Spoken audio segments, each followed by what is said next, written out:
Romans 5:12 states, "Therefore, just as sin entered the world through one man and death through sin, so also death was passed on to all men, because all sinned." This verse highlights the theological concept of original sin and its consequences for humanity. This concept, however, was not a cornerstone of Christianity until Augustine magnified it. Saint Augustine of Hippo, 354-430, first developed the doctrine of original sin in a logical and comprehensive format. Both Paul, the author of Romans, and Augustine share a troubled history, which likely contributed to the formulation of this unique dogma. Paul, as is well known, had been a pagan and a persecutor of Christians, and Augustine had been a Manichaean and Neoplatonist. Manichaeanism declares that everything which is of this material plane of existence is so far removed from the one and all pantheistic God, that all things which are tethered to this plane of existence have lost all knowledge, gnosis, of their true or realistic divine self. As the body is believed to be essentially evil, it therefore weighs down the soul, which yearns to break free from the confines of the body which corrupt it with its material essence. Once Augustine converted to Christianity, he needed to deal with his years of living in sin with his longtime mistress and their child. Conveniently, Augustine's Neoplatonism compelled him to believe that the fall so hopelessly corrupted the souls of men that man is incapable of making the good decision of choosing God.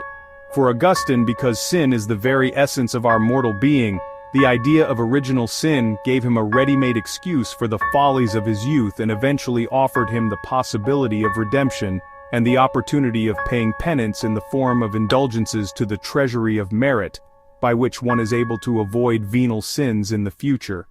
Unfortunately, one's belief in the sacrifice of Christ cannot of itself save us, simply because sin is the very essence of our souls.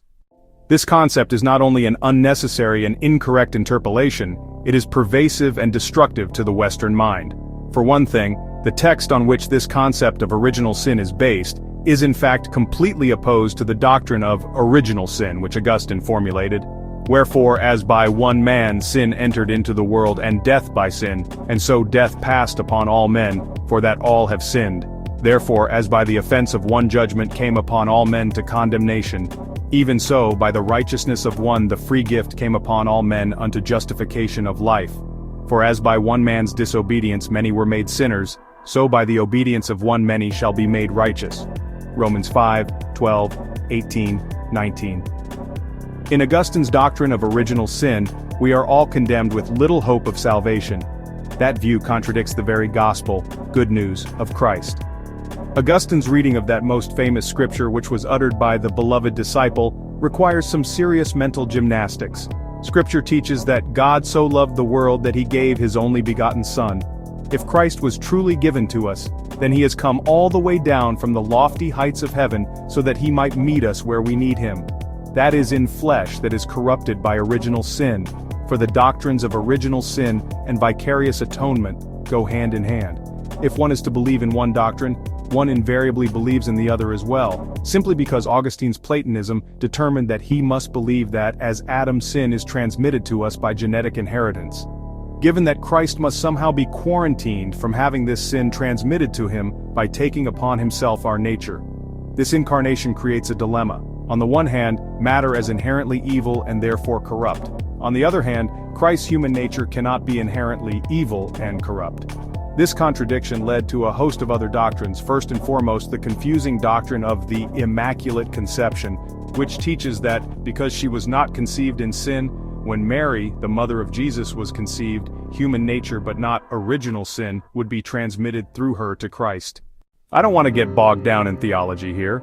Suffice it to say that the concept of original sin was a late addition to Catholic theology, inserted for idiosyncratic reasons by a man attempting to rationalize his own past, a concept not only not supported by Scripture but actually contradicted by it and logic. No other major religion has anything like it. The Hebrew Scriptures themselves do not teach that Adam's transgression is transmitted hereditarily to all humanity. Buddhism teaches that our true nature is one of transcendent awareness and compassion, and Confucianism posits a human nature which is a microcosm of the state, both of which can be well ordered just as a musical instrument can be well tuned. Christian dogma is not the only reason many of us carry a sense that there is something inherently wrong with us, of course. But once that assumption is exiled back to the Middle Ages, we can address these feelings in a more scientific and therapeutic way. As an exercise, imagine what your day would be like if you just felt fundamentally good about yourself, if there was nothing inherently wrong with you, if, in fact, the opposite were true, if you were basically good, doing your best.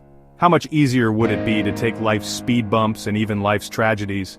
Instead of constantly blaming yourself, you could easily turn your attention to others, aiming to be compassionate, useful, and kind. Imagine,